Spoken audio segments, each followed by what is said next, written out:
No Nation, right on time. We are live to you right here about 15, 20 minutes after the game. And Florida State Seminoles remain unbeaten. We are 6-0. I'm glad to introduce my good friend here, Jesse Koger from PlantTheSpear.com. Plant the Spear One on Twitter if you want to look him up. He's also got a YouTube channel.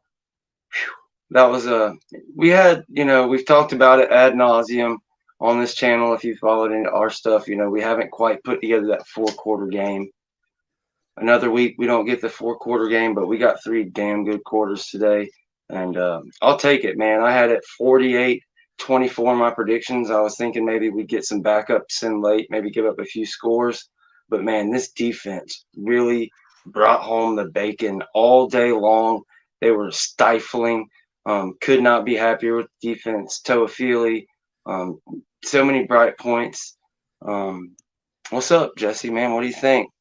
I'm good, man. I'm just, excited to be 6-0. Finally, like there was times it didn't feel like 41-3, but they slammed the door on Syracuse, and this was a win that they wanted. And to celebrate, I'm just going to pour up a little bit of fresh squeezed OJ here. So cheers to the Knowles fans out there. Some fresh squeezed orange juice, man. I tell you what, for all Cheers the to you, flack buddy. that people give Adam Fuller, man, he's got something figured out with Syracuse because that's 2 years in a row held him to 3 points. So, like you said, just an excellent day by the defense. I can think of a long time ago in a game that was 31-3 the other direction. I really appreciate the stamping the effort and really holding them to 3 and not allowing them to score at all the entire game, no matter who was in. Man, sure, just a lot of fun. Our guy Kareem Abdul always comes through with the super chats. We appreciate you, brother. He says we did great, and we did, buddy. Keon Coleman, week in week out, we keep seeing it. He might be the best wide receiver in the nation. Like that first catch he had on that slant over the middle, where he just reached out there. First of all, it was high, and he jumped, I don't know, 30, 40 inches off the ground and just reached out with that hand and brought that thing home like it was nothing. He never even brought the other hand over to secure it till he went to the ground. What'd you see out of Keon Coleman, man? I mean, he's just an absolute freak. He just keeps upping the ante every week. Just an unreal player, man. And I really do think that, like, with Johnny Wilson being out today, this is why you went and got Keon Coleman. This is why you had that kind of backup dominant receiver in case there was a time that one of them missed a game or two. And really, man, he's just like, he's the whole package. I mean, he can catch contested balls. He can catch, he can work over the middle. He can hit deep routes. He can help out on special teams. Just an absolute beast. I think it was something around 240 something all-purpose yards. And if I'm not mistaken, I want to say that, with them honoring a former team, that I think he had on, was it the P-Dub shirt before in warm-ups? Man, I'm just saying he had like a Oh man, I P-Dub-esque missed it, but game. it Like, was 247 all-purpose yards. So you're right yeah, about that just for what an sure. unreal game in multiple aspects. So I wish he would have been able to house the last punt return there, the long one. That would have been really nice. Oh, my flag's down, but yeah, Oh man, it was no. just a dominant performance by them. So I'll fix that while you carry on. Yeah, for sure, man.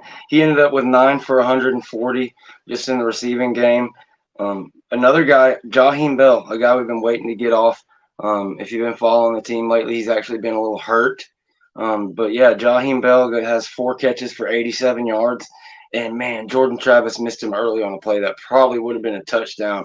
And you saw just how upset Jordan Travis was, with himself about missing that play. But man, you know, it, it's still a great game for Jaheim Bell, and I was super happy for his performance and him getting going. Yeah, Jordan's really hard on himself, and you could tell he was frustrated with some of the things that they left on the field there. And there was a lot, and I really do think that is still one of it's like the most frustrating but also exciting things about this team is that they still won the game 41-3. When you look at the yardage, it was still 535 yards to 261, an absolute dominant performance, and they left so much on the field. Like this game realistically should have been about 41-3 in the third quarter. I mean, it really, or almost at halftime because they just left a lot out there, but it was still for them to come out and beat them like they did. I mean, you think about North Carolina beat them 40-7 last week. Clemson beat them 31-14. So like you did what you were supposed to. I don't think Syracuse was, a dominant team by any means. We know how they start hot and then fall off late, but this is really what you wanted to do against this team. You wanted to come out and kind of have a statement game that, like, everybody keeps bringing up Boston College, and now you can finally say, listen, we're getting past that. Like you said, you got 3 good quarters. You still want to see a full 4-quarter game, but you're starting to see more than just a good second half. They're starting to get off to better starts in the game, which is nice to see. They just got to get that second quarter figured out where they don't let teams kind of climb back in it. Yeah, there's no doubt. They left probably, I'd say, 3 touchdowns off the board there in that kind of poor stretch right there in the second quarter. But one thing that they did, I will say, the defense did turn in a full 4-quarter game. That defense played great the entire game. And when you look at it, we can look at the stats here real quick for Syracuse, and it's not pretty. Garrett Schrader went 9 for 21 for 99 yards, 3 sacks for negative 10 yards rushing. So, they did not let him get the edge or get lost at all. That running back, Allen, had a pretty good day. That was pretty much kind of what Florida State conceded, if anything, was those little short 3 and 4 yard runs to him. He had 19 for 110, but no touchdowns. He had 5.8 a carry, but the other guy, Price, was 8 for 20, only 2.3 yards a carry. Receiving, that guy, Alford, like, that dude's a pretty good receiver, but they pretty much just completely shut him down. He had 2 catches for 37 yards. The other guy, Hatcher, had 2 catches for 36 yards, but that's it. 9 punts. We forced 9 punts from Syracuse, and just overall domination from the defense. And at least for 1 week, we should give our hats off to Adam Fuller. I'm not sure, probably be between him or John Coleman who breaks the rock. We'll have to get to see. Let somebody in the comments let us know. Kareem Abdul again with another super chat. We appreciate you, man. Is Travis good? Absolutely. I think he just kind of got caught off guard, and it kind of rattled that non-throwing shoulder and maybe that injury on his hand. I'm not sure. I don't think it was anything new or anything more than that, and he just wanted to get into the locker room as fast as he could to get some treatment and get ready. But we'll see going forward. But I think he's fine. I think he'll continue his rehab and should be in even better shape coming out next week. I don't think it was anything super serious, so he wouldn't have been in the game that long. We probably could have seen Rodemaker a little bit earlier. Yeah, and I think he's good. Obviously, we know it's a non-throwing arm, which is always positive. You don't want his throwing arm injured, but I think, like you said, it's just an ongoing thing that he's going to be dealing with. It's the same arm. He held it in the same way. And I mean, to be honest, he took a shot. That was a really hard hit from the blind side. It's going to cause chaos when you get hit like that. I think he's okay. I mean, you have to acknowledge how tough Jordan is as a player. I mean, even when you think man, I would have been perfectly okay with them putting Tate in at the third quarter. Like, you were up enough, you got the ball back. I thought the running game was doing well at that point. I didn't think he needed to come back, and he ended up playing almost the rest of the game. So Jordan is just a really tough guy. It's going to take a lot to keep him out of a game. Yeah. I'm seeing this in the chat. So the one I've got up there, man, how about that Toafili run? Look, Lawrence Toafili has another great day. 7 rushes for 93 yards and a touchdown. He had the body surfing touchdown last week. Just kind of like the one he had against Clemson. He keeps making these crazy touchdowns. And then this play just looked like, I don't know, like who on the edge. It looked like kind of like a Trey Benson run almost, where he just takes the edge and that's it. He just takes off and nobody ever caught him. You see that weight. They talk about it ad nauseum, how he gained a few pounds in the offseason or whatever, but he has looked great. He has kind of filled that role better and better of Trayshawn Ward, kind of what Trayshawn Ward provided for this team, getting those plays. But another question pretty much here, is our running game great now? Here's what I'll say. There hasn't been some great changes. You still saw some issues early with Trey Benson, kind of tiptoeing it, if you will, just not really picking a gap and going with it and taking what it's going to be, really taking his time to let it develop, but then, until there's nothing there and he gets tackled. But he only had a few like that early on, and as it got going, he started running better. We saw C.J. Campbell come in with a big running play. I think what you're just seeing is we're just getting a little bit more healthy and slowly but surely getting the reps in, and I have no worries. I think that running game officially will be, an efficient and big part of this offense, man. What do you think about the running game so far? Do you think they took another step forward today? I do, and It's something I said last week against Virginia Tech. I didn't want to sit there and go, okay, the running game is back after you beat up on one of the worst rushing defenses in college football. So I didn't want to jump to conclusions just yet. Now, Syracuse wasn't a dominating rush defense, but they weren't bad either. So I think the fact that you got over 200 on the ground, when you talk about the net, it was pretty close, but it was 191. But when you look at total yards gained, it was 211, 5.6 yards per rush, 3 rushing touchdowns. I think a lot of it is just getting confidence.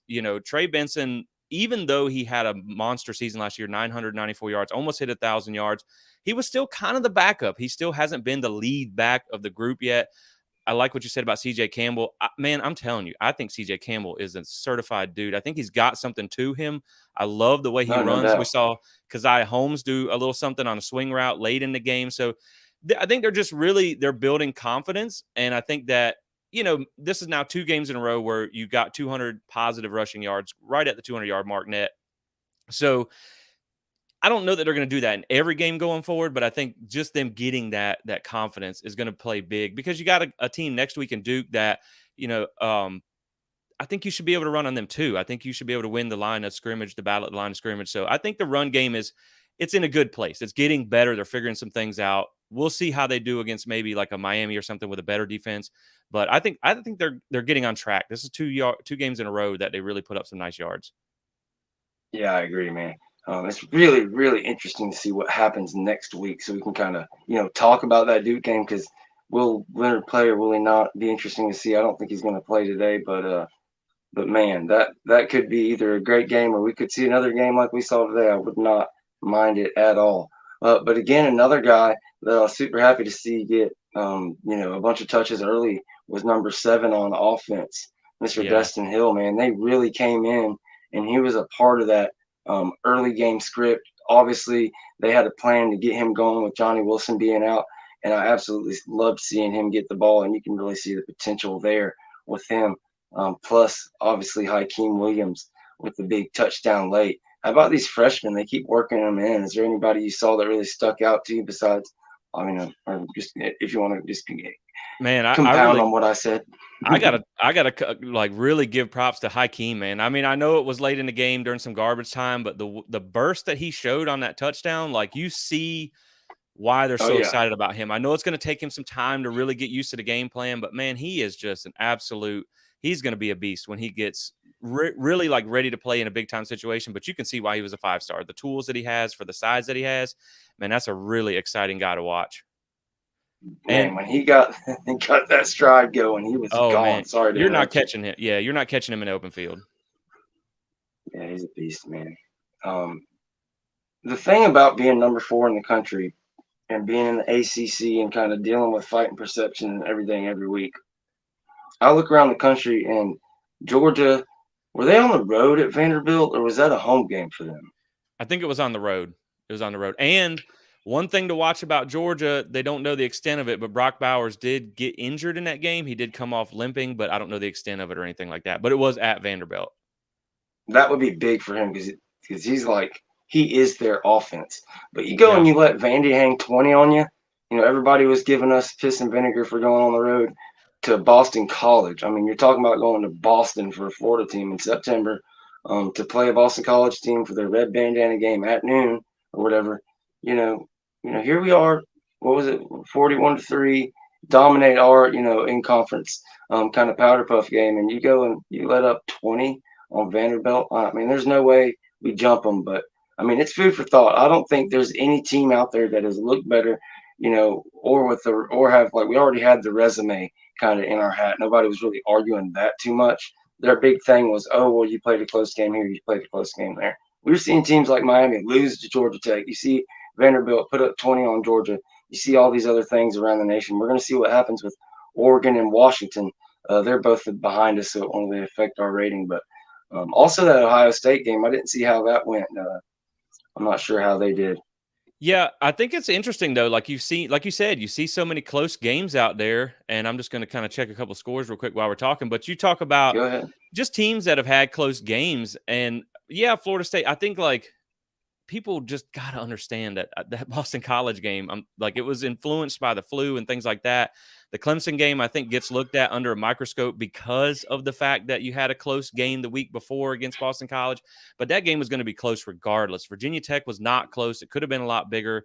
So I think you're winning with style points, because when you look at Syracuse, they would beat Vanderbilt. I'm pretty confident in that. They would beat Indiana, who is what Michigan beat 52-7. So they got a big win there. Georgia won 37-20. Ohio State won 41-7 over Purdue. This is Syracuse beat Purdue 35-20 in the regular season. So this year, I don't think you're going to see much movement this week based on everybody kind of blew everybody out. But I think that with this type of win, you at least remove some of the doubt as Florida State being like the number 4 team. Oh, they're having all these close games, like you said. But now you've had 2 weeks in a row where you've kind of beat up on some mid to low tier teams. And that's kind of really what everybody else has been doing, except for, like you said, Florida State also has a couple of good wins to go with that, whereas some of the other teams don't. And I think that when you look at the resume as a whole, they're doing good. And I really do. Like, I really want Duke to win today, because I want that to be a ranked game coming in next week. They got NC State, who's really not any good. I believe they actually just benched their quarterback and made a switch there. So if they come into that game ranked, that will be good for your strength of schedule there as well. So I think if they just, if they win out, they'll be fine. As long as you win by 1 point and you go undefeated, you're still, you know what I mean? You're still undefeated. But yeah, I mean, you just really wanted to see some style points. And I think in the last 2 weeks, they've been able to do that. And, I mean, let's be honest, we'll see how they do today. But if Riley Leonard doesn't play against FSU next week, man, I don't think that game's going to be close at all. Yeah, there's no doubt. That's what it all comes down to. If Riley Leonard plays, who knows? It could be a close game down to the end. Who knows? We could have a problem on our hands. But if he doesn't play, I just don't see any world where they can hang with us with the offensive firepower that Florida State has. And we keep seeing it week in and week out. You keep seeing more and more people develop. And you see kind of the methodical thinker and the planner that Mike Norvell is, and the way he brings these guys out and the number of snaps guys get week in and week out, and how he slowly brings guys along. A guy like Hakeem Williams, I mean, you could wait and see, like Hakeem Williams by the ACC title game could be a big time factor. Who knows? We may be lining him up in the slot along with Johnny Coleman or Johnny Wilson and Keon Coleman. Well, if you put them together and you had a Johnny Coleman and a Keon Wilson, you'd be in trouble. That guy would be unstoppable. Dude. But I don't think we're allowed to do that. But man, that would be just a great game. I want to remind everybody. Go ahead. Go ahead. I was going to say, man, that would be an absolute machine if you could have Johnny Wilson's size with Keon's ability. Like, not that they're not both good on their own, but man, that would be like literally a machine. That would be a Megatron. I would love to see that. Yeah, it wouldn't be fair. If Johnny Wilson could jump like Keon Coleman, he could like dunk on a 13-foot rim or something crazy like that. But anyways, I wanted to remind everybody, if you're going to get tickets for some of these games, go ahead and use ticketsmarter.com. Okay, they're great. We have a couple promo codes for you, big and big 20. With promo code BIG, you get $10 off any purchase of $100 or more. And with promo code BIG20, you get $20 off any purchase of $300 or more. And they're 100%, insured, no scams, nothing like that. They're 100%. You can be safe and not worry about getting in trouble when you're trying to buy tickets from people from these different sources. Again, that's ticketsmarter.com. Go see those guys and use the promo codes BIG and BIG20 for all your ticket needs, and they'll get you taken care of. They've been great to us here at the Voice of College Football. But again, one of our comments we've got down here, we're fine, and this is a good point. Ohio State, Michigan, all these guys play each other. That's the big thing with the ACC. We've got 3 teams with us, North Carolina, and Louisville. None of us play each other. Now, all 3 of us play Miami, and we get to see North Carolina play Miami, I believe, right now. I'm not sure, but sometime today, it may be a 6 o'clock game. We'll see how that plays out. That'll be a big game. If North Carolina gets past Miami, who we just saw lose to Georgia Tech last week, I thought it was pretty funny how we ended the game with a knee up 41-3. I just love the irony of it. But yeah, we kind of made it through the gauntlet. We all knew in the offseason it was all about getting through September at the very worst. 3-1. We ended up doing it 4-0. Here we are at 6-0. You get the first 2 wins of the 3 games at home. We get Duke next week. And then after that, it's pretty much, Miami and Florida. Those are your 2 games you have circled. Pitt looked like it would have been one at the beginning of the season. but Pitt is one of the very worst teams in all the nation. So, you know, only so many chances. Duke possibly could be ranked. We'll see what happens with Miami and Florida. We'll see if they do better, but I'll be just fine if Miami and Florida lose the rest of their games. I don't know about you. Oh yeah, man. It's funny. I was talking on our show the other night and people were like, I want them to win or I hate to see them lose for, say, strength of schedule reasons and whatnot. And I'm like, okay, yeah, I get that argument. But to me, when you talk about Miami getting embarrassed on national television with their little glow stick uniforms and all the stuff that they had ready for that game, I think what's really the most important takeaway from that game was there was a lot of recruits there on hand to watch that game. And to me, if you have them go 0-12, like a point that we had made was if they come into the Florida State game and say they don't lose that one and they're 11-0 and then or like 10-0 or whatever at that point, and then they lose to Florida State, recruits could still go, okay, well, they're 10-1, so they're still doing something there. So to me, them losing is better when you talk about winning the war versus winning the battle. But yeah, I think it is good too that with you having these good ACC teams, like, back in the day, you probably would have got some. Now, North Carolina obviously was in the Coastal, but you probably would have got some crappy Coastal team that really didn't help you out. Now, I think you're going to get a ranked team in the ACC championship, probably Louisville, unless UNC makes it in there, as long as you don't slip up. So that will help you kind of get that boost at the end with your conference championship game. And really, I think this strength of schedule is going to be fine. When you talk about beating a Duke team, I think people will look like if they slip up, people will look they'll understand that it was probably because of Riley Leonard, but hopefully they can get that win and he can get back. I think you're going to be fine. Like they said, there's still a lot to play in front of us, and some of those teams are going to eliminate themselves. So if Florida State finishes undefeated, I don't think they have anything to worry about. Oh yeah, there's no doubt. Undefeated, and even possibly if we dropped a one-loss ACC championship, Florida State, I believe, is in there. I don't think you can keep them out. One part of this thing, and in weeks past, I've said Keon Coleman has been great, and just kind of, for the fact that he at least fields punts, knows when to let them go, knows when to call the fair catch, knows when he has to get them, knows when he could be able to return them. He has become an absolute weapon at punt return. Oh, so close to getting a touchdown today. Several, different good returns. It's been a long time, many years since Florida State has had a reliable weapon at punt return. I could not be happier with him. And, special teams overall, this special teams unit, man, they have just been absolutely great outside of that one kick return touchdown we gave up. But, man, Fitzgerald hits another, was it 47, 48 yarder? 48, we're running man. Punt returns back. What is this? Is 2012, 2013? Like, shout out to Ryan Fitzgerald. I wanted to tweet out during the game, but I didn't want to jinx him because I'm super weird about kickers and stuff like that. Because every time the announcing crew will be like, oh, and here he goes. He hasn't missed all season. They're going to shank one. Right. But man, he has been, lights out. I think he hit a 46-yarder a couple games ago, 48-yarder. So not only has he been good, he's been perfect on the year. He's also got his range back, which is nice to see. And like you said, outside of really one slip up in the Virginia Tech game with the kick return, man, this special teams unit has been really an asset for them this year. And like you said, I think it really goes back almost to probably Greg Reed days, since you've had someone where you hold your breath when they catch the punt. And if most people remember G5 and it was like, man, every time he fielded a punt, you were like, okay, this has got at least a 60% chance to go into the house. And really with Keon, I think they just wanted someone to catch the ball and get it back to the offense. But now you have an added weapon, like you said, that it can change a game in an instant. And maybe you don't need that big punt return against Syracuse. It's just kind of fun to have in there. But, you might be in a dogfight late in the game, and that could really be the difference that makes it. And I know people get nervous about having him back there. I do too. I do get nervous when he pulled up on the long one. It looked like he kind of landed on his ankle a little weird. I was like, but I think at the same time, what he brings to the table at that position, when you're trying to win a national championship or make the playoffs or something like that, every advantage or edge you can give yourself, I think the staff is okay with doing that. Yeah, another talking point that we can absolutely put to rest. Stab in the heart. If you watch these vampire movies, if you get them in the heart with the silver, they crumble and they just disappear. That's what happens to this narrative, guys. It's completely destroyed. I don't want to see it anymore on the timelines.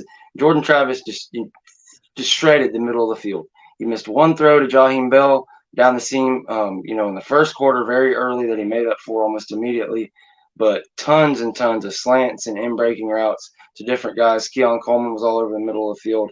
he had 2 or 3 to Dustin Hill early, tons and tons of plays over the middle of the field, and that whole kind of idea that he would just throw fades on the outside, and that's all he would do. They kind of put that to bed tonight, and they kind of really hit all the routes on the route tree. And Jordan Travis really showed, kind of the quarterback he is outside of that second quarter. Yeah, and I think the thing, like when you look at last week, he only had 170 yards. A lot of people were like, okay, maybe the numbers aren't big, but last week he was really efficient when you look at his completion percentage and what he was able to do running the offense. This week he comes back with a bigger game, 284 yards, 1 touchdown, 62% completion. So, man, I just think like there's been some drop problems early that made things look a little clunky. And they did work the middle of the field, and I think sometimes they still force the ball a little bit to some guys. But overall, I think that you're just seeing Jordan, who's really comfortable running the offense, and I think he's really starting to find his groove. Obviously, he's still playing injured, which has a lot to do with it. I mean, you can kind of see, and this was really prominent last week, where when pressure gets through, he kind of throws off his back foot. I think he's really trying to just avoid that hit because, I mean, like I said, he's a tough guy and he's playing through pain, but I think he really, like you said, you can kind of quiet the narrative that they don't spread it around. They don't hit the middle of the field. I mean, when you talk about receivers here, you had 1, 2, 3, 4, 5, 6, 7, 8, 9, 10 different guys with a reception. So that's classic Jordan Travis game. Right. So that's big. So yeah, I'm definitely I like Jordan's the last person I'm worried about in this offense. There's no doubt, man. It's just so fun. It's been so long since you've been able to watch a game and just have so much fun. You just can't wait to see who's the next guy that's going to catch fire, who's the next guy who's going to take it and go all the way. And there's so many different options on the offense and the defense. But another big part of this game, we've been going a long way. I can't believe I haven't really talked about it. The defensive line. I believe Jerry Verse got another another sack for the stat line there. But really, their defense had absolutely no chance, or their offense, excuse me, because our defense was just in the backfield. They absolutely lived in the backfield, whether it was 4, 5, 6, 7 guys. It didn't matter whether what they were playing; they were getting pressure. And Garrett Schrader just absolutely had no time to breathe all game. And when they put Carlos Del Rio Wilson in, it was no difference for him. He came in, I believe 13. They kind of waved the white flag right there with 13 minutes left in the fourth quarter. It was 27-3 at that time. But man, yeah, this defense week by week, as opposed to last year, the big difference between this year and last year. And we've heard kind of criticism about kind of the way they rotate. They use kind of like a hockey style rotation system where they'll bring 4 guys out at once and 4 new guys in. But man, these younger guys, or not younger really, but a little bit farther back in the depth chart, guys like Joshua Farmer and Malcolm Ray, like they have really stepped up like to another level of play, and you're not seeing any drop off hardly at all with that second line, and I'm really happy to see that. And moving forward as we get farther and farther throughout the year, Fisk keeps getting better and better. Verse is getting more and more comfortable with the new rotation. And I just couldn't be happier with where this defensive line is.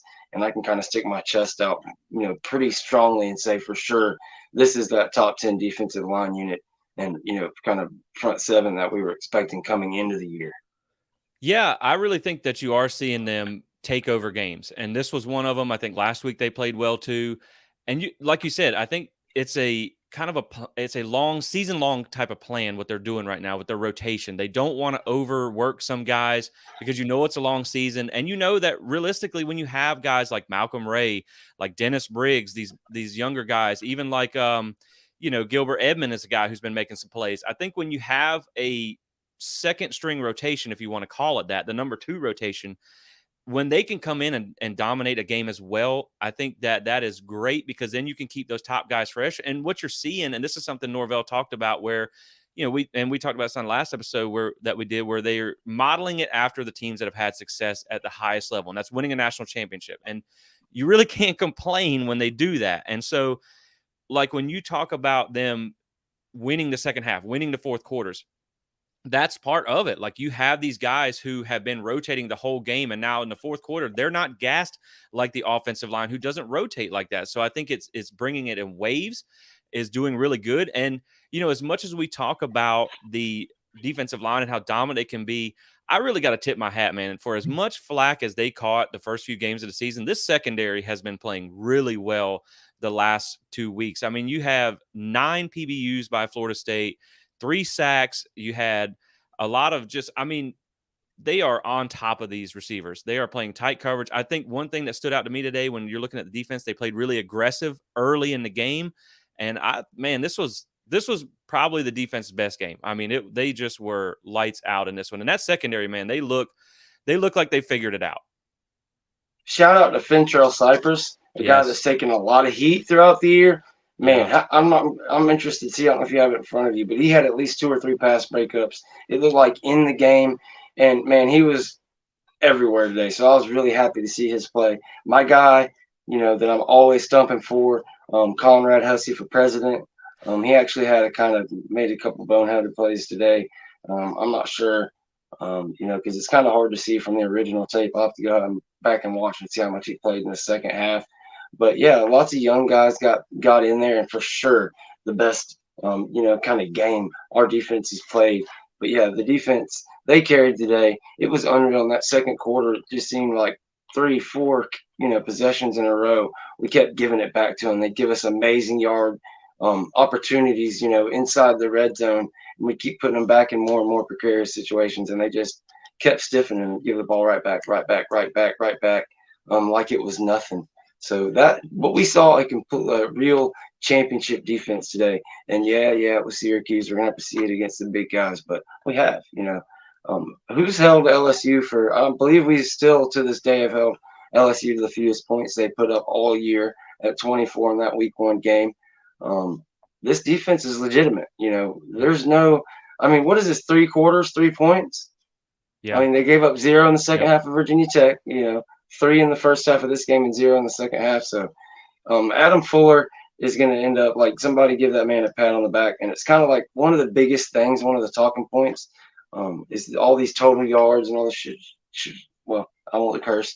One of these big talking points that drives me nuts is like total offense and total defense. People wanted to talk about it 3-4 weeks into the year when you played – all these different high school teams, and Florida State's already played 3 P5 teams, including LSU and Clemson. And you want to say, oh, y'all are the 100 defense and all this stuff. Well, I bet you after the past 2 weeks and some of these other teams actually getting into conference play, we may not be in the tops yet, but I guarantee we're moving closer to like 40, 50, in the defensive rankings when it comes to that. And I guarantee you, just like last year, by the very end of the year, Adam Fuller was going to have himself a top 15 defense, probably already does in the advanced metrics. But throw all that BS total yards and stuff 2 and 3 weeks into the season out the window. The College Football Playoff Committee, come to think of it, is it not the 7th or 8th week of the year? I think it's 8. What do you think, man? If the college football, we got Duke, so I guess that would give us the Duke win before they make, the decision. I think they may put us at 3. I think they could really put us at 3 versus 4 where the AP does. Do you think they do that, or do you think we just see a carbon copy of the AP? Yeah, I will say real quick, I did look up before this game, and I imagine that after this performance, it is going to move up. That Florida State was 23rd in S&P Plus defense rankings before this game, so they'll probably move up a few spots with a dominant performance today. So still top 25 in advanced metrics. Fentrell Cypress, who I do think they went after today. They look like they picked on him a little bit. He had 2 PBUs and 3 tackles, 3 total solo tackles. So, yeah, I mean, he had a really good day, and I think they've stepped up. Yeah, when you talk about rankings, I think it's with Georgia, I think that's going to be they are until they're not. And I don't think anyone's going to bump them off the top until they lose. And I get that argument. Do I agree with it? No, but I understand it. I think when you talk about number 2, you're going to have Michigan there just because they haven't even had any close games. I could see Florida State being above Ohio State, depending a lot. Like you said, I think you get Duke too. That's going to be big. Like I hope they do have Riley Leonard back because I want that win to not be discounted in some way, shape, or form. Because let's just say hypothetically, they go in and they do have Duke. Now I know you get them at home. But say you go in there and you just, I don't know, you just wax Duke or something like that. Because say you beat them 28-7 or even something like that. You talk about Notre Dame barely beat Duke, and then Ohio State kind of barely beat Notre Dame on the last play there. So I think it's kind of hard to draw all these crazy lines between common opponents and things like that. But if they go in and they beat a ranked Duke team with Riley Leonard and they beat them pretty comfortably, I could definitely see a situation where they're number 3. But I also think you got Washington and Oregon tonight, and I think those are two legit teams who are someone might make a case. I mean, what if Oregon comes out and waxes Washington? I don't think it's going to be the case, but if you do have one or the other, there's some teams in the mix, and like we talked about before, this would be a great year for a 12-team playoff. But that's why I think that's why you do need style points at some point, because there is going to be a little bit of a log jam, and if you do take a loss, like you talked about earlier, you want to make your resume look as good as possible. There's no doubt. And you said it, Oregon, Washington tonight. That may help. Obviously, going to help one of them. They're going to boost ahead. But one thing about the Pac-12, they are going to cannibalize themselves to some point, because not only does Oregon have to play Washington, pretty sure they play USC, and all these teams play each other. So we'll see how that works out. If one of them goes undefeated, obviously they're in. Count them in, mark them down. But there is a chance that kind of all those teams, same with the Big Ten. Is it the East, I believe, is the better division?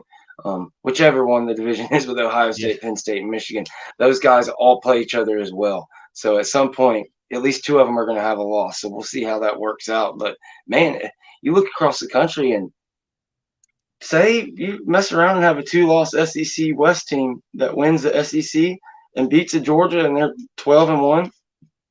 SEC could very easily be left out. I mean, you have an undefeated or a 1-loss Pac-12 in, Big Ten in, Big 12, ACC though in. So you're looking there where you might be picking between a Texas and a Georgia, and say Texas avenges their loss against Oklahoma and they're sitting there at 12-1 and they beat Alabama, the team that just possibly could have beaten Georgia in the SEC playoff. I know it's a lot of ifs there, but man, it's unreal this year. Like you said, it would be a great year for a 12-team playoff, but it's not there. So you got to get the style points, and you got to do what you got to do. Apparently Washington is up early. It's going to be really fun to come back and have a reaction to all these games. There wasn't much going on in that 12 o'clock hour this week, unfortunately. But when it comes to rooting against the Noles, or not against the Noles, but rooting, interest for the Noles, are there any games in particular you're looking at? Well, I think too, like you bring up an interesting point. I think there's a lot of football left to play. And I think what's exciting for Florida State is, I know they lost to Georgia Tech, but I still think Miami's going to give you a challenge. You still have to play at the Swamp. But outside of that, you feel good about pretty much every other game. And I like that Florida State has already kind of had their tough test. There's a lot of football left to play. And you bring up a really good point that there is at least the framework for some chaos this year. Like you could see a Georgia that doesn't look invincible that might get beat by a 2-loss West champion. Like what if, say LSU ends up sneaking in and they beat Georgia or something like that. You never know. Texas, we thought would probably go undefeated. Now they've already got a loss. So who knows?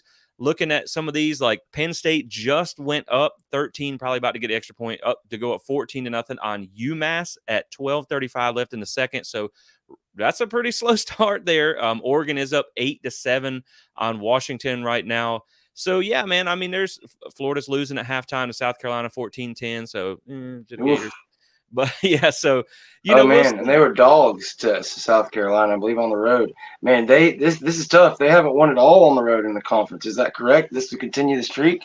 Yeah, I think so. And then, Miami still hasn't won an ACC home game on the Cristobal. So, yeah, I think this year is just so pivotal for Florida State and what they're trying to accomplish. Like, if they can go on a run and win the ACC, beat your rivals again this year, like, say you go undefeated in the regular season, you win the ACC championship, then you make the playoffs, regardless of what you do there. Man, you really are at a pivotal time right now where I think you can take the state of Florida into a chokehold with your recruiting and things like that. When you see the success that they're having on the field, when you kind of see the struggles that Florida and Miami are having, like I said, I'm really excited to see this UNC Miami game. I think Miami's probably better than what the Georgia Tech game, I understand like teams lose stinkers. I get that. They're probably better than Georgia Tech, but they still lost the game. But, if they come out and get smoked by UNC tonight, that's going to be kind of fun to watch too. So, because I'm like you, man, I'm fine with Miami going 0-12 every year. I got no love lost for the Hurricanes. Yeah, man, but, they got Tez Walker back, Drake May, who he is. I'm hoping to see Amari Gaynor get a couple sacks on Van Dyke like he has in the past for Florida State. So yeah, let's hope. Uh, uh, Despite all the everything, all the different implications, I'm fine with Miami getting their butt whooped. But honestly and truly, for Florida State, it'd probably be the best thing for Miami to beat North Carolina, Yeah. stay ranked, improve their status for when they come to Doak Campbell, give a loss to North Carolina. You probably take Louisville over North Carolina. Yeah. As good as they are and as disciplined as they are, it comes down to weapons at the highest level. And UNC has a little bit more that scares you than Louisville. Louisville took out Notre Dame, but that's Notre Dame coming off this game, and that game is like, wow, Notre Dame's schedule is one of those ones that has a bunch of names, and these names over the years have been kind of up and down, so they haven't got a lot of respect for those wins. But a lot of these teams are actually really good now. They have USC and all these different. Yep. They played Ohio State already in that tough game, and Louisville caught them. Louisville beat them, and I believe Notre Dame has another tough one this week and another tough one next week. So Yeah. yeah, Yeah. Notre Dame, They got they've got a rough USC. stretch of it. Yeah, they got USC today, but they get them at home. But still, I mean, USC doesn't play any defense, but that Notre Dame offense has struggled a little bit against some tough teams now. And then, yeah, man, I do think, like, as much as it makes you sick to your stomach, you kind of do got to root for Miami against UNC. You don't have to root for them, because I'll never root for them to win. Like, I will laugh the same if they lose 50-0, then be like, well, that was probably good for us if they win 17-16 or something like that. But yeah, I mean, Alabama won by 3 points today over Arkansas. So, everybody's had their struggles. Oh And man, yeah. yeah, that was a tough one. And then you got LSU and Auburn tonight. It is in LSU. So hopefully LSU can keep winning. I think you need that for your strength of schedule, of course. But yeah, man, it is funny, though. Like, when you pick the two, I think immediately you want Louisville. But something that we actually talked about on the last episode of our podcast was, like, when you just look at the records historically, like, Mac Brown cannot beat Florida State. So That's true. I kind of selfishly want UNC, but I think anytime you look at, like, Drake May and having just that kind of quarterback, I think you'd probably take Louisville in that game. Yeah, for sure. That's an interesting point. It is weird because going back to like 20 and 21, didn't we beat them both years? They Well, were I know number we beat them 5. yeah, I know they were number Yeah. 5 when we beat them the first time. And that's another thing, is you kind of compare these coaches. You look around the nation, a lot of these coaches in their second year are struggling, including, like I kind of talked about earlier, Billy Napier said they're down at half. Look, in year 2 for Florida State, it was ugly. We lost to Jacksonville State. We started off 0-4. You end up losing that game to Louisville, but you see a spark, and then you go down the road and you win 5 out of 7, and you found a quarterback in Jordan Travis, and you found an identity kind of on both sides of the ball, and you started that real climb. At that point, something kind of clicked. Yep. And moved forward from that point. And you still had some signature wins throughout that time, even when you were terrible. You beat a top 5, North Carolina. You get fourth and 41. What was it? 4th and Against 14 Miami. on the Miami. 4th and 14. That's right. Yep. And then you get a 40-yard, play down to the 3-yard line on 4th and 14 against Miami. Yep. You have all these signature moments. When you look over at Florida and Napier, it's getting pretty dicey where they can't win any of these road games. They need to have that signature. They need to pull off this. If they could beat South Carolina, it would be huge. And we've talked about it a lot. I know you're not a huge recruiting guy, but let's talk a little bit of recruiting a little bit. Man, if Florida can't get it going, if Miami gets blown out by UNC, it's something that I talked about a lot at the beginning of the year. One guy, a direct impact that the play of these guys on the field have, is a guy named LJ McCray, along with UGA, another team that's kind of in it for him. And LJ McCray, a guy that we had on campus super early in the recruiting process, a guy that we really loved early on, and maybe kind of lost sight of that recruitment. He was heavy Florida, UGA lean for a while, but all of a sudden, Florida State all along, Mike Norvell really wanted that last official visit, and we got it. I believe it was last week. He comes for his final official visit. He used the rest of them, I believe, during the summer and during the offseason, but we get that final official visit from LJ McCray, and now he announces he's going to be committing next week. So the UGA looking shaky. We'll see what happens. We'll see if Leonard Bradley comes back from Duke, but Florida State another time, another chance to shine. Who knows? Maybe we get him in here from an unofficial. Maybe he's in the house and commits. I'm not like, guys, this is not something that I heard from anybody. This is just me saying hopefully that'd be an amazing thing if that happened. But yeah, I like where we're at. I'm not ready to put in a crystal ball for anything, but if you ask me right now if I had to pick between one of the three, I think FSU's in the best position for him. But yeah, the results on the field for a long time. The first 3 years Mike Norvell was here, he could not really use the sell. Couldn't really start selling these Yep. things till like halfway through last year. Kind of during the 4-game winning streak, and then once we got it back on track, that's the first time we've really been able to point like, look what we did with this, look what we did with that, except for like a Jermaine Johnson here or there. Well, now, I mean, you're a full calendar year, I believe, if you look at it like to today, 11 or 12 games winning streak in a full year, you haven't lost a game. Okay. And if all of a sudden Napier's on the hot seat, if all of a sudden Cristobal are on the hot seat, if they're not showing an upward trajectory, regardless of the win-loss column at the end of the year, if they're like look like things are getting worse, if more guys are going to hit the portal, if, for example, that quarterback that Florida's so proud of doesn't end up committing, and if we can get a few of those guys, if we can get one of them Florida linebackers over on the roster, if we can get a Josiah Trader on board, I mean, you're talking about Florida State being able to really just grab a hold of the state and, as a whole, really, start to build a legitimate dynasty with Mike Norvell. And if they can hold on to him, I mean, these are great things, great times. It's like such a huge transition period. And, man, if we could just really knock both of those guys out and embarrass them, I mean, you can take a stranglehold on the state and start to really, really build something special at Florida State that, like, we haven't seen since, the 90s. Yeah, man, I totally agree. And I think that the smart thing that Norvell and the staff has done is they've really kind of reeled things in. Early on we saw them. Obviously, you got a huge get from California and Blake Nicholson, but this year and in the last year, they've really honed down their recruiting grounds to focusing on Georgia and Florida. And they've had a lot of success with that.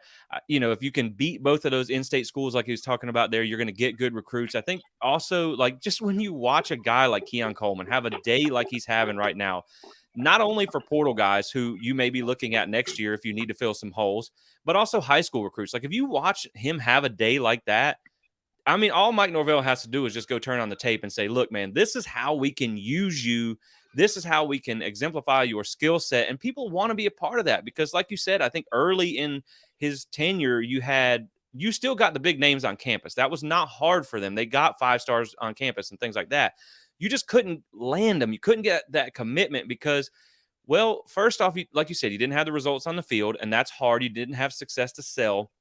And then I think, too, you just really didn't have the level of playmakers to be able to put on film what you can do. Now you have that. Like, you couldn't show, really couldn't go into a recruit's living room and show highlight tape of, the guy that came from Kansas or whatever. No disrespect to him. But like now you can show Keon Coleman's highlight tape, and that's going to sell recruits. And I think another big thing this year, which won't have anything to do with your early signing period or anything like that, because it'll be after the fact.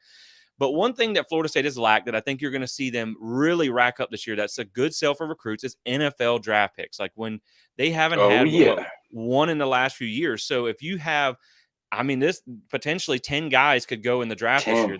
That is a really big sell for recruits, and that's going to give you a big bump because that's really like the last thing that they need. Now you have the success on the field. You have the tenure for the staff. You have some other schools doing a little rough. And then if you put 10 guys in the NFL this year, oh, man, watch out because I think this thing's really going to get rolling because people are going to want to be a part of this. And, your quarterback of the future just got his 5th star with On3, so that's big too. And, this Tribe 24 is going to be a transitional class for Florida State. It's going to be that class where everybody talks about, oh, you got to go to the portal, which is fine. NFL rosters, they don't just go in the draft. They go out and get players through free agency. So if it's there, why not use it? It's dumb to say that, oh, you went to the portal. Well, why wouldn't we? But now I think when you look at Tribe 24, as with the pieces in 23 that they brought in on the offensive line and 22, these guys are now maturing and getting ready. Man, this is going to be something that's going to set Florida State up for success long term. They got some real dudes coming in. When you talk about Cam Davis and Luke Kromenhawk and Lester and all these guys, man, it's going to get rolling. As long as they finish this season on the trajectory that we know that they're on right now and that they can do, and you see Florida and Miami struggle a little bit, even Clemson struggling, that's big for you too. Your biggest income. Georgia struggling. Alabama struggling. Mm-hmm. Man, that Georgia area, though, Clemson struggling helps you in that Georgia recruiting is what I mean. Yes, they love North Georgia. And so now with all basically your biggest rivals struggling, and that's something that we talked about for a long time with the other 2 in-state programs. While Florida State was down, they really failed to do anything with it. They really didn't Mm-hmm. take a chokehold of the state. And I think now with Florida State concentrating on these areas, now you've added your secondary coach from South Florida. So now you can get into those areas, man. If they have some success and these other two programs continue to struggle, Florida State's going to get this thing rolling. It's going to be something to watch. Like you said, I don't know if we're headed back to the Bowden dynasty days, but man, I don't think this team's going to go through that kind of period where we saw the last few years. I think you're looking at them.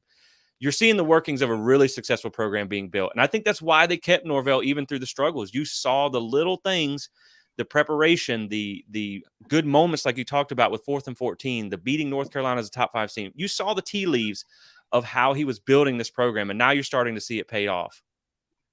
No doubt. You see, he's been able to get the right people in the right spots completely throughout the program now over these years. And here's one of the things I've harped on and I want to bring up again now. And we talked about it just a minute ago. It was hard to get these, just no doubt blue chip recruits early in.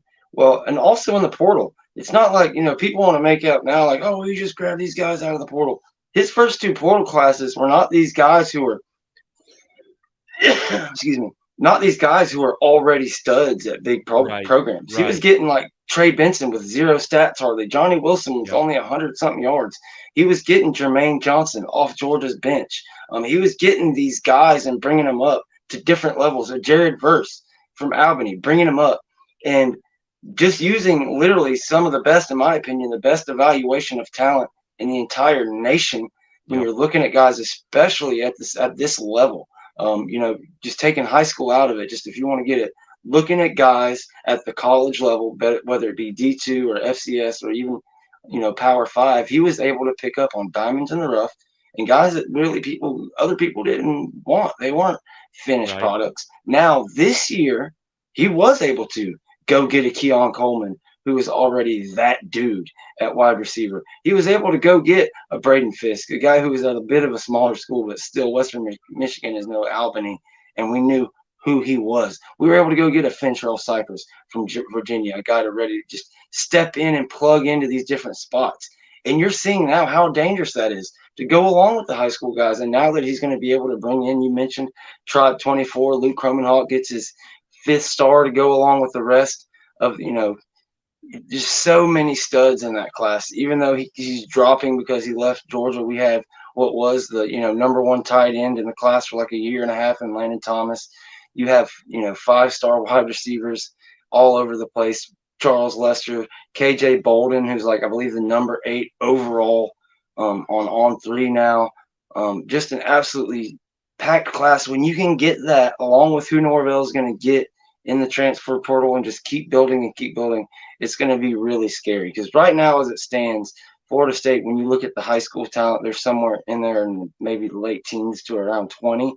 When you look at high school recruiting talent, when you start throwing in 3s and 4s and 5s and, fighting for top classes, by next year in 2025, really, you're looking at a squad that's going to be one of these teams that you look at more like in the vein of a Michigan or Ohio State, where you just know kind of going into the season that they're a cut above and, nobody's really going to question it. We see that in this kind of one-off year, kind of through, like I said, after this year, when you lose 10 guys to the NFL, it's going to take a little while, but there's not going to be the giant drop-off that people think. Like, they are preparing systematically. Mike Norvell has guys ready and is getting them snaps. And, to go along with the defensive line, some of those young guys that they're getting in through these 8-10-man rotations will be left and not in the NFL next year, and will be all the better for it.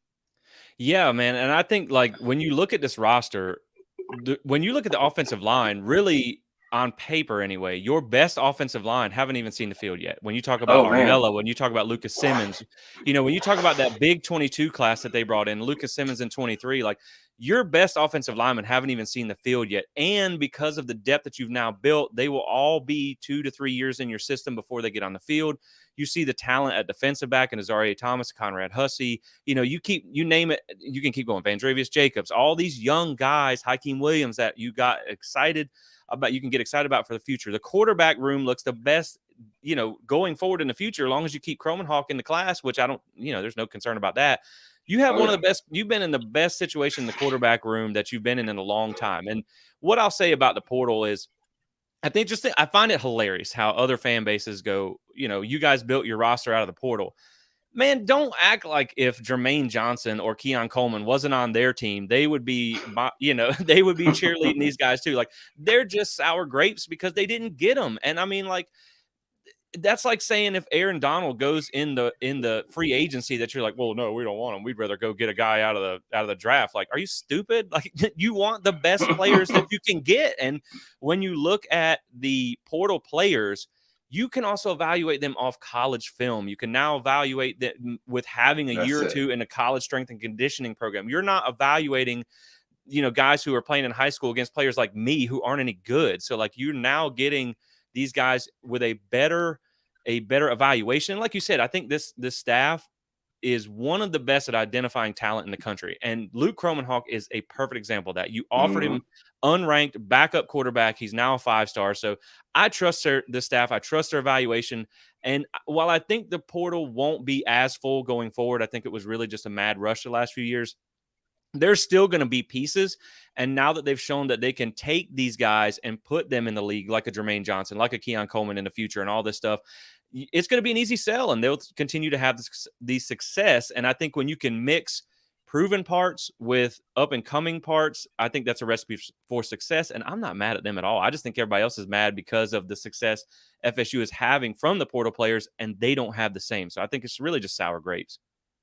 Yeah, absolutely. When you go down the list and you actually look at it, it's like Miami's taken more the past 2 years. A lot of these other teams are right up there with them. They just don't have the hit rate. LSU, they all took big time classes. Absolutely, that's the difference. That's the difference. Yep. The big time hit rate, and that's been the difference for Mike Norvell. Having limited options those first couple years, he just had great hit rates. He filled hole after hole after hole till he's gotten to now where all the holes are filled. The depth is there. And you just love it. And just to remind you guys again, the big sponsor for the show is ticketsmarter.com. If you want to get your tickets for any of these games, you want to go check out a Florida State game, go check out ticketsmarter.com. Enter promo code BIG for $10 off any purchase of $100 or more, and promo code BIG20 for any purchase over $300 or more. You'll get $20 back. PlantTheSpear.com, man. This guy right here is that dude when it comes to graphics. He's got all kind of great articles. He's got his own podcast. Is there anything you want to plug before we get out of here? Man, just really enjoying this season. Like I think when you step back and you look at Florida State being 6-0 and winning the way they are, I'm just enjoying this ride. And like, it's really fun to talk about this team. I love coming on with what you're doing here at Renegade Report. It's just been such a fun time. Really like all the smaller FSU pages and stuff getting to work and grow together around a fun program that's really excited to talk about. But as far as what we're doing, obviously plantthespear.com is kind of our home base for everything. You can find articles, you can find links to the podcast, the YouTube and all that stuff. We're going to be doing a little post-game wrap show here in just a minute as well on our channel. So guys, check that out. But George, I really appreciate you having me on, man. I really always enjoy talking about Florida State with you, my man. No doubt, man. Thanks for coming on. If you guys have any questions, anybody, I see some thanks in there. We appreciate you guys in the chat too, man. We appreciate you guys showing up to these shows. Any questions, comments, or anything, get them in here the last couple minutes before we close it down. Of course, y'all know where to catch me at the Renegade Report, the Voice of College Football post-game show for Florida State. We do this thing. It's 15 minutes after the game every week. I'll be right back in here next week for Duke. We'll see what happens. But, man, it's just great to be sitting here at 6-0. You finally get one of these wins where it's not like it was never in doubt, I guess. After the first quarter when we got a couple of those scores up, it was nice to just sit back and relax. And now that we got our 41-3 win, we covered the spread and all that. I kind of said, we didn't cover last week. Watch us cover this week, and we did. Yep. We got some good stuff. What are you looking forward to watching the rest of the night? Any big game you're looking at besides obviously Oregon, Washington? Well, I'm hoping Florida can find a way to lose because they just took the lead on South Carolina 21-14. Oh, hell. I know, man. I want them to lose.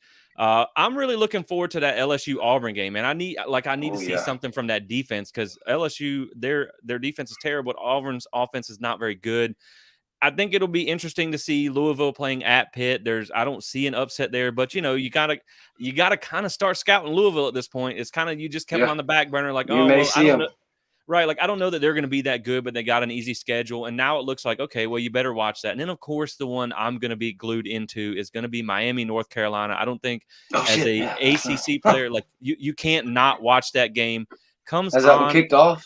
7:30 tonight. Okay, it's tonight. UNC is a 2.5-point favorite, 61.2% chance from the ESPN matchup predictor. It's in Chapel Hill, so man, I'm looking for that one because when you talk about Miami, I think they're I hate talking about Miami, but I think they're good enough. I think they're a good enough team that they could beat UNC because you look at UNC struggle with App State and things like that. That's fair. I just, hopefully, I'm hoping that they come in and kick the mess out of Miami because that's going to be fun to watch. So that'll be the one that I got my eyes on for tonight. Yeah, I'll definitely be watching that one too. I mean, Miami stops the run, and they have the pieces. Reuben Bain Jr.'s a nightmare off the edge, all that good stuff. Yep. Van Dyke has the potential to be a great quarterback every once in a while, but we'll see if they can put it together. Appreciate you, everybody, coming in here. Thanks, Jesse from Plant the Spear. Again, go follow him at Plant the Spear 1 on Twitter, plantthespear.com. That's his site. That's his home base.